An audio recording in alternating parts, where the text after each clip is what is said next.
આમ નીચે મારવાનું બરાબર કાઈ બોલવાનું છે એક જ હારે સ્ટાર્ટ કહું ને એક જ હારે ભાગવાનું છે રેડી જ્યારે ભાગવાનું હા હાલે પોઝિશન જો આપણે વિચાર લેજો બીતા ભાગવાનું બરોબર એ વિચાર લેજો મગજ હાલો. અત્યારે ભૂત ની તો બીતા ને એક સ્ટાર્ટ કહું ને હા અને એક જ બીજાની હારે હાલત ભાગવાનું છે પેલા સ્ટાર્ટ કે ને એટલે આમ ધરું જો મને ડાયરેક્ટ છું એટલે આમ બીક તો લાગે પાછું હરજવાનું નથી હું 3 કહું ને 3 અને તમારે બીક રાખવાની સ્ટાર્ટ એટલે ભાગવાની હા રેડી 1 2 માં બીક મેં લાગે. સમજો કે હું સામે ભૂત છું હા, એ જીવો સમજી હો ભૂત. મને. હાલો આમ કેમેરા સામે ન જોતા હાલો 3 હમ.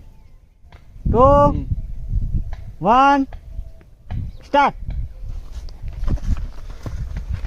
બસ તમે પણ આગળ મોટી ભાગી ભાગવાનું સ્ટાર્ટ કરી અહીંયા આવો. દેવાનું નથી. અમારે હારે હારે ભાગવાનું હતું કોણ ભૂત છે ભૂત કે સામે